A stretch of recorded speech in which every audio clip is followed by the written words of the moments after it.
Hey, welcome to the Killian Family Homestead. It's this time of year again, in the middle of August, end of August, that we are extracting honey. And we've already done our big hive over here, and we've taken off a full super and a half of honey. This hive had a particularly difficult year as it kept swarming on me. It swarmed 3 different times.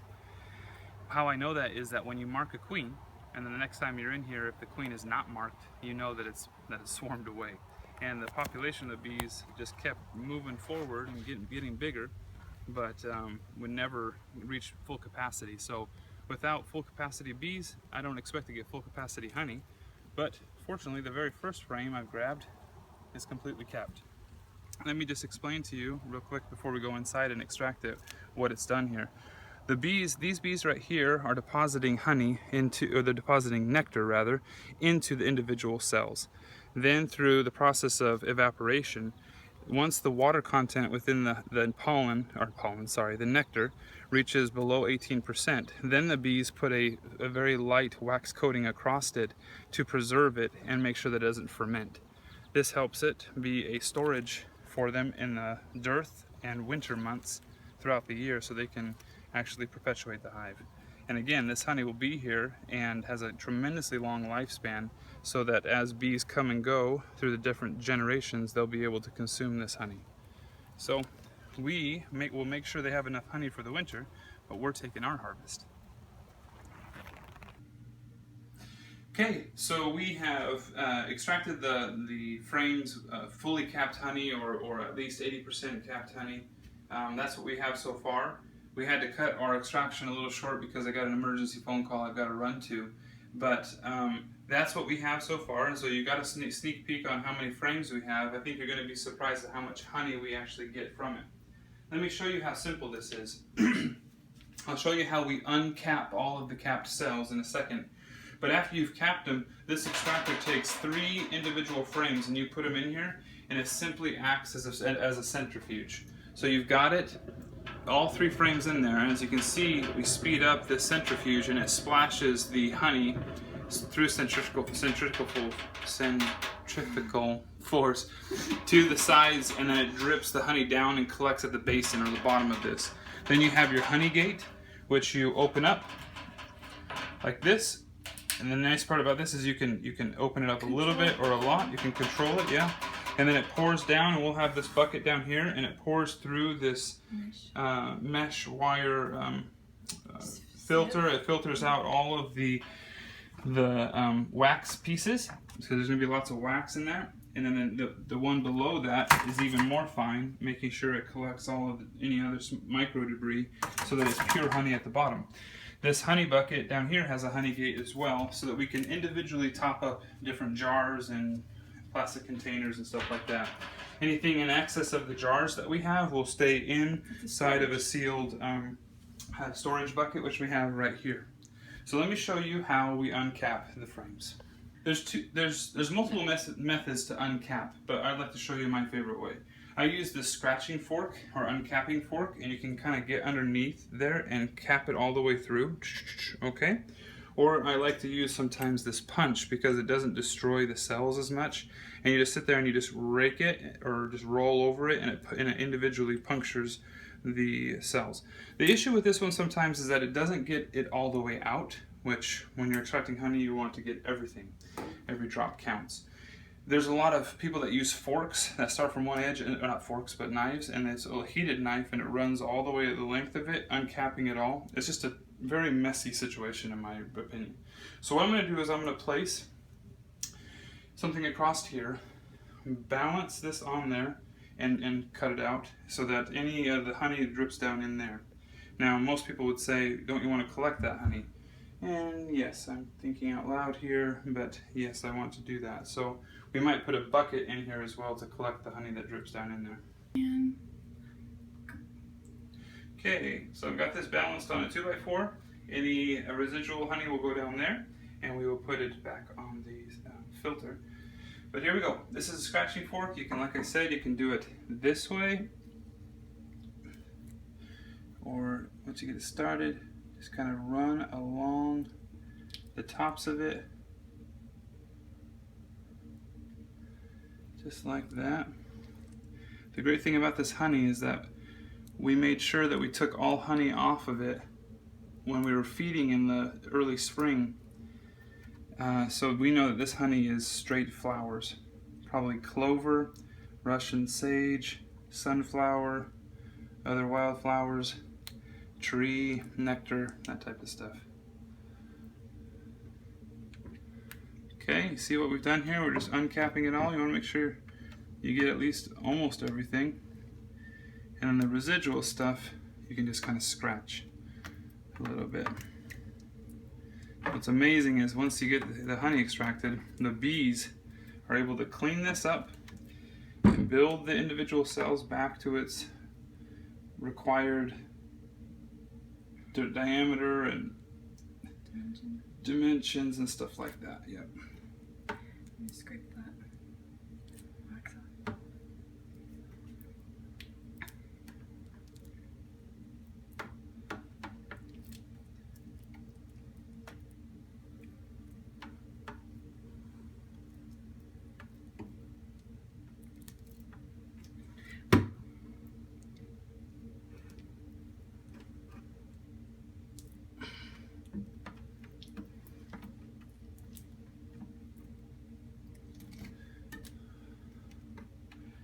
Okay, so this one goes.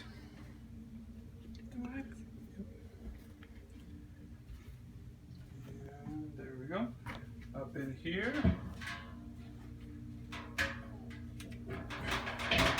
There. So you saw how messy that is. That's why I like the punch.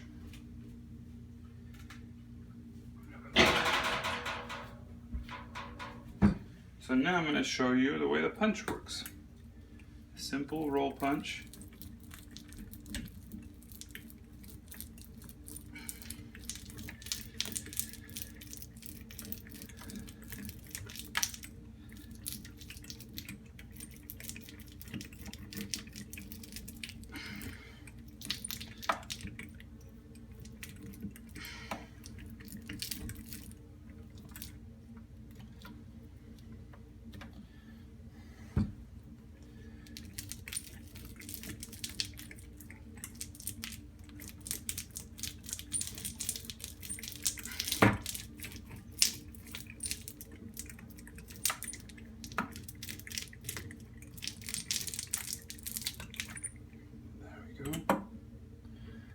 Now, spin this with your hand, get the next one aligned, straight in and out.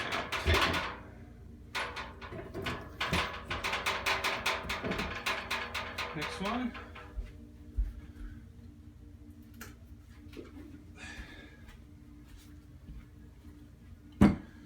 With this one, let's try this.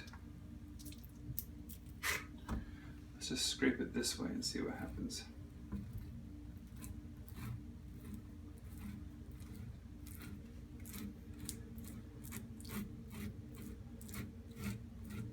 We've also used a blow dryer in the past. Oh, that's right. Yeah, let's show them that. Yeah, that's a good point. I forgot about that.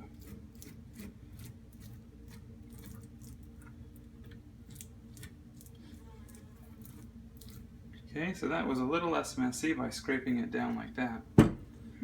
Oh, this side was just a baby side. That's right. Since it was all capped, I just took it.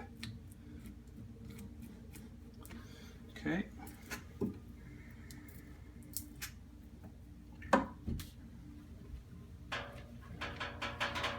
Okay, so we're going to go ahead and do that to all of our frames. We'll spin it after I show you how the spin works. Go ahead and look right there.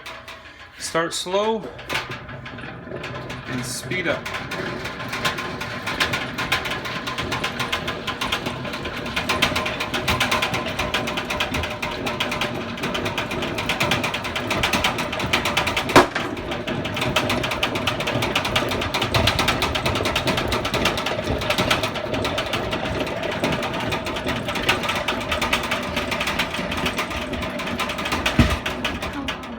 Okay, I just do it for however long it takes to get the honey out, I guess. I don't have a science behind it. We'll go ahead and do that, and then we'll show you when we get it all collected in the basin. Okay, so it's, oh, see, that side did not do a great job, but I mean, I'm looking at individual cells and I see a lot completely gone, so that's all right. That was the hole punch. But what I do is I have to flip it now and see how this one has got full honey in it. Then you rotate it, each one of them. Got to keep the weight appropriate. Here we go. Appropriately balanced is what I meant to say. So now, Step 2. do it again.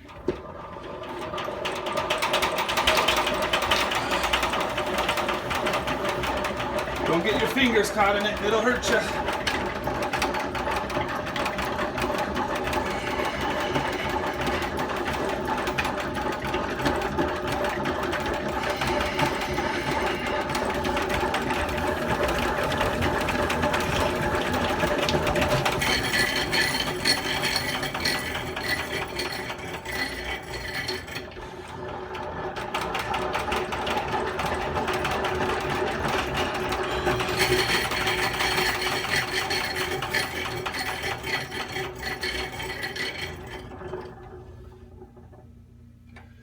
Like I said, I don't really have a set time, I just do it for a little bit.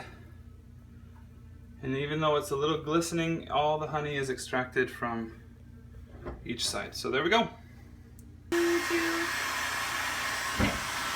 Okay, another way that we uncap our stuff is through this heat gun. As you know, wax melts in heat. And so a way that is a little less messy is through the heat gun. Now the issue with the heat gun, you see how it's just bursting open the caps just like that as I'm quickly going over it? The issue with the heat gun is that sometimes if you're not fast enough, it can cool off quickly and then reseal. So you've got to be fairly fast. So there we go. We've got that open. See that? Now we turn it around. This is where you're really going to see it going. Just boom, boom, boom, boom, boom, boom, boom, boom, boom. See that? Just pop, pop, pop, pop, pop. A lot less messy, right? But sometimes you can't get as much honey out of it because it's cooled over, sealed over. So also don't want to burn your hands, so point down. Yowza. Okay, there we go. Turn it off. Quickly put into this. And make sure it's even. There we go. And spin. You see how it's uneven? I've got one that's really heavy in there, and the other ones are standard. And so it's causing a little bit of a wobble.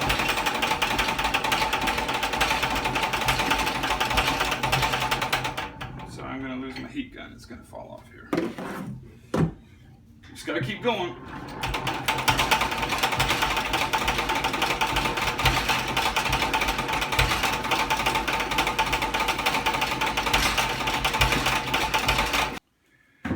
Okay, as we do this through the years, we continue to get better. We harvested some honey, as you saw in a previous video clip, mid-season, and we got a number of bottles filled. But just from the few super frames that we got, and I think we had 3 standard frames as well that were had capped honey, at least partially. 47 pounds of honey. That's what we have in here, 47 pounds. And so now we're going to just fill up some individual bottles and give them to people, and also store some in just a standard bucket that's sealable, food grade, of course. I've put all the instruments and all the things that we use to extract the honey out in the courtyard there for the bees to clean up. That's the great thing about extracting honey, is that the bees at the end of the day are the ones that clean up all the equipment. So we're going to go ahead and we're going to fill up these bottles now. It truly is liquid gold. What do you think, love? Good. I'm excited. It was fun. Hot day. Okay, I thought I would end the video by walking out and seeing if the bees have discovered the honey hole, I guess you could say. All the items that they need to clean up, and yep, they have. It has been about an hour maybe or so since I put this stuff out, and look at them cleaning all that up. Man, oh man, they find that so fast. Look at, see the ones out there, they're scenting. They're on the top scenting like mad. They're pretty much just saying, hey, this is the spot, let's go, let's go. Yeah, so the great thing about this is that they clean this whole thing up for you. In a matter of a day, day and a half, they've got the whole thing cleaned up. Then you can stick the frames right back into the hives, and they'll reshape the individual hexagonal honeycomb, and it saves them actually quite a bit of efficiency because they don't have to rebuild all and make all that wax again.